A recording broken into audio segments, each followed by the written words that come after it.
That young man on the poster board on the easel over there is also my son. He was our son, Zachary Stewart Zine. He was 24 when he passed 16 months ago, April 2016. The journey from where we ended up started long before that, well over 8 or 9 years ago. We have recovery in our family, and there's alcoholism on both sides of our family. My father passed away from heart disease, but secondary to alcoholism, long-term chronic alcoholism. And there's alcoholism on his father's side of the family as well.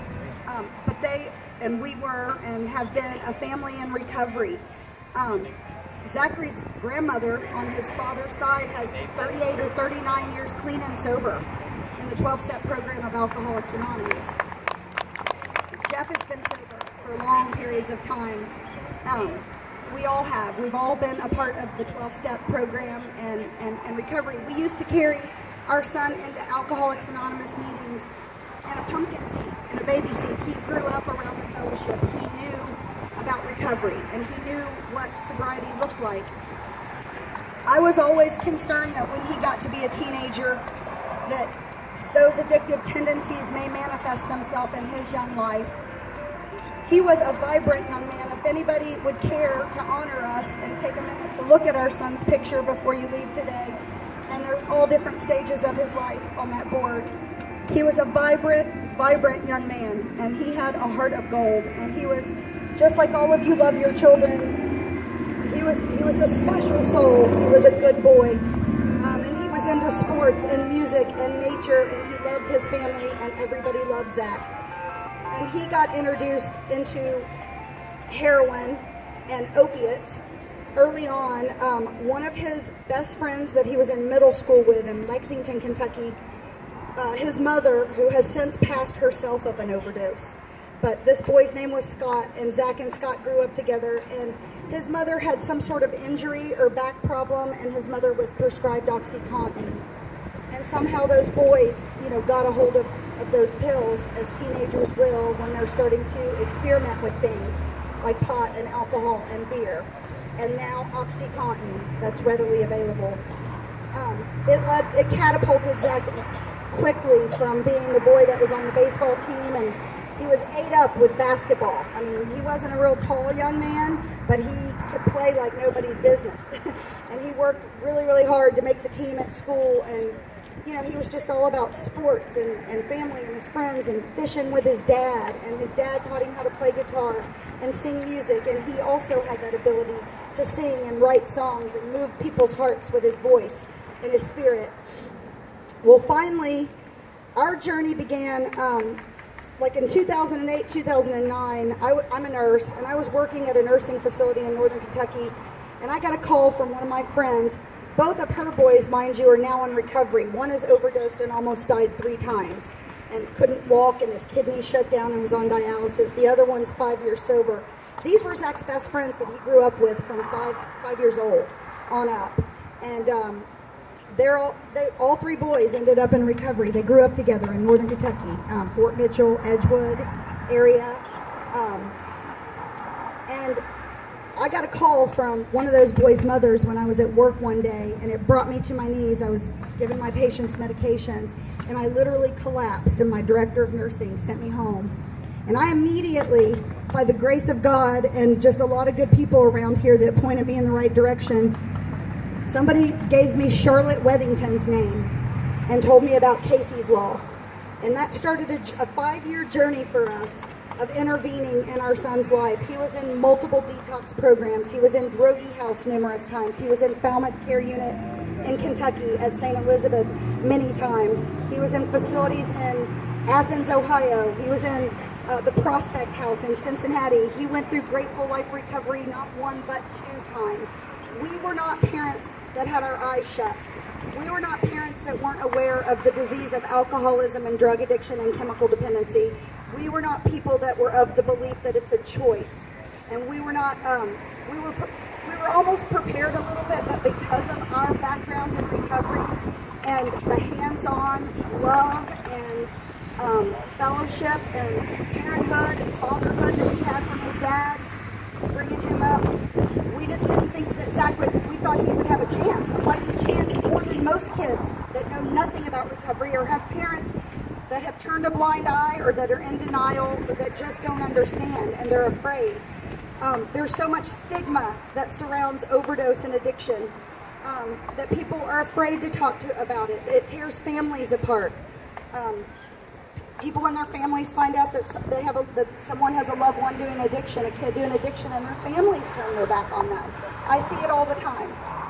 But what happened with Zachary is we started intervening and filing Casey's Law. The first time I didn't really know what to do, when he walked out of treatment against, all medical advice the first time when he left GLC. I didn't know what to do, and I didn't follow through with holding him in contempt with some of the legislation that's in place for parents to intervene in their loved one's life with Casey's Law. I let him go, and I let him try it on his own, and then we did the Suboxone route, and we went the medication route, and he was young. I'm talking 17, 18, 19 years old through these years. And he would abuse the Suboxone or sell it on the street or God knows what else, mix it with Xanax and shoot it up. So I quickly knew that wasn't the route. Eventually, it got to be like you hear from all addicts that are suffering from this addiction, specifically opiates and heroin, how dope sick they get. He didn't want to live this life anymore. He was losing the mindset of this being fun or something he wanted to do. He was doing it every day just not to be sick. And if he didn't have any money or anything to pawn or to steal to get it, he would go downtown Cincinnati and somebody on a street corner would give him a tester for free. I remember when we were trying to get him in Drogy House, and they would say, well, he has to be homeless. You have to leave him in the shelter, and he has to call back every day till a bed opens up. And if one doesn't open for 2 or 3 days and he's not positive for opiates when he gets here, we can't accept him into detox. So they told me I had to leave my son on the street in a shelter, not knowing if he was going to live or die that night. And I would have to sleep through the night wondering if he was going to be breathing the next day. And I would have to leave him in downtown Cincinnati and hope that he would call Drogy House every day like they said, but hope that he got in soon enough that they wouldn't keep making him shoot up every day so he was positive when he got there. So when he'd have that window of wanting to get clean, he'd have to keep shooting up to qualify to get into treatment. It shouldn't be this way. It shouldn't be this way. Finally, to move up to speed, the second time we filed Casey's Law, I was completely prepared to follow it through to fruition. My son had, like many of our kids do, and my son was not a criminal, and he was not a thief, and he was not a bad kid, but he would steal from his family just to get money for drugs so he would not be sick, so he could get enough heroin to function and not be deathly ill. And he stole some necklace that he pawned, and by the grace of God, wherever he had found it in this little box, he had left, it was under a bed, and there was a little newborn baby cat that was in that box, and he had left that out. And so we found it pretty quickly, and were able to find out where he pawned it, get the police involved, file Casey's Law again, and I had him arrested. The police came to my house, and I had to watch my 20-year-old son be taken away in handcuffs. I knew that he was going to be deathly ill the next day in jail, and I showed up at the arraignment, and Judge Grothouse was on the stand, and he was the one who I filed Casey's Law with the first time in Kenton County. And I stood up, and Zach was on the video monitor in the orange jumpsuit. This was my baby, my boy. He wasn't a criminal. He was not. And I had to stand up and ask Judge Grothouse, please don't let him out, because they were going to slap him on the hand and put him on probation and send him out the door because the jails are overcrowded and they don't know what to do. But here was a mother who was going to fight for her child. And I stood up and I said, I filed Casey's Law. Please don't let him out. He's a danger to himself and he's a danger to others, because he could die tonight or rob you tonight to get what he needs. So please. And I knew he'd be deathly ill, and I got the phone calls from jail, collect, begging for 30 days. I left him sit in there, and he was probably one of the darkest times in his life. And he's often said that he thought it helped save his life, and even though his life ultimately wasn't saved, by us. He went to heaven. He went to the other side. What Casey's Law did do for us is it gave us 3 years and 4 months clean and sober, because he went straight from Kenton County Jail into the Grateful Life Recovery Center, this time under Casey's Law, and the Judge Grovehouse told him if he was picked up or violated any kind of probation for 2 years, that he would make him serve the duration of his time in jail. And it scared Zach, and he went into Grateful Life willingly after being detoxed in jail, and he just grabbed hold of the miracle of recovery. And he got clean and sober, and we saw Zach back. He was going fishing with his father every night through the summer. He had a beautiful girlfriend who also went through the Brighton Recovery Center, and she's clean and sober, my grandson's mother, a beautiful young woman who I love, and I'm very grateful for that she's Cannon's mom. They were sober together. He got a job. He worked at the same job for over 3 years. He was playing music. He was playing basketball again. They consensually had Cannon and brought him into the world. He wasn't an accident of two addicts and active addiction. He was clean and sober, and he was in love, and he had his life back, and he was young, and he was starting over, and the possibilities were unlimited. He was talking about going back to school, right before he passed. What happened to Zach, amongst many other things, and I'll never know till I get to heaven myself, but one of many things is around the time that he passed, as young 24, 25-year-olds will do, even adults, on the gas station shelves, there's the 5-hour energy shots and the little, all of the Monsters and the energy drinks. There was a drink that had a substance called kratom in it. I'd never heard of kratom. It came from a coffee plant in Indonesia, and apparently it can be used for fibromyalgia and has many homeopathic, herbal, natural, analgesic effects that, if not abused, maybe are beneficial. But the point is, it wasn't being regulated by the Food and Drug Administration. It was being put in an energy drink on gas station shelves for any minor to buy. They were even marketing the recovery community, saying it helps with heroin and opiate withdrawal. Well, we know anything that helps with opiate withdrawal is like an opiate substitute, or like Suboxone or methadone. If you Google kratom, it starts with a K, Kratom, and there's some plant derivative herbal natural name. It says it's the equivalent of taking 2 Vicodin or 2 Percocet. It was in an energy drink on a gas station. So a boy who had his whole life in front of him, who had just become a father and had a 10-and-a-half-month-old son, and had grabbed a hold of recovery and was living recovery, and all of his friends were in recovery, and had his life back. And he still had his demons, and he still had his struggles, but we finally had just begun to breathe and sleep at night again. And we thought, 3.5 years almost, 3 years and 4 months, he has this beat. Well, that energy drink, he started drinking it before he went to play basketball, and it acted like an opiate, a synthetic opiate, and it triggered that opiate craving in his brain. And along with a lot of other probably stressors in his young life as a new dad and a relationship out on his own, many, many, many factors.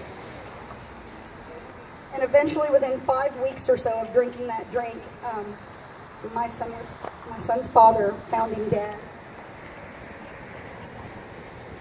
and called me immediately, hysterically, and I rushed to the scene. And the last time I got to see my son and kiss his face, they were zipping him up in a body bag.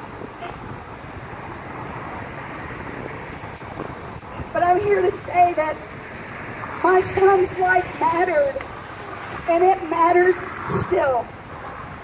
And it matters still. And he may not have made it here on earth on this earthly battle, and this demonic, horrific, ugly, dark drug that is ravaging our cities and our communities and our country may have snuffed his life out before his time. But his message and his story is still impacting and changing lives today. And I know it is, and I hear it every day from all kinds of people. And I believe that there's so many souls. There's a mother here today. Can I bring you up here? Are you comfortable with that? I met her here today. Her name is Bootsy, and she wears her son on a t-shirt, which I did this time last year. And let me tell you what it's like for a mother to wear her son on a t-shirt. And this is her son, Brandon. and he passed in June. You know, so we can't bring our children back. But there's a generation being lost here. And so I'm up here for them to say that they're, you know, in order to recover, you have to be alive. So one last time could be one last time. And I'm here to also say that, you know, I know many of you have either lost kids, have kids in recovery, thank God, or have kids that are in active addiction that you're praying for, or you've been impacted by this in some way, or you wouldn't be here yourself. You know, but that little boy that's over there with his grandpa, or Cannon, who looks just like my son, if I can't do it for my son, I have to keep fighting, because I didn't know how I was going to go on, quite frankly. I mean, there were many times where I just wanted to go on to the other side. And I still do some days. But through the love of a lot of wonderful people that God's put in my life, and because of that beautiful little boy that by the grace of God, Zach got to usher into this world before he went home to be with the Lord, I have to do something about this so that when he grows up, we're not burying everybody in his graduating class. That's all.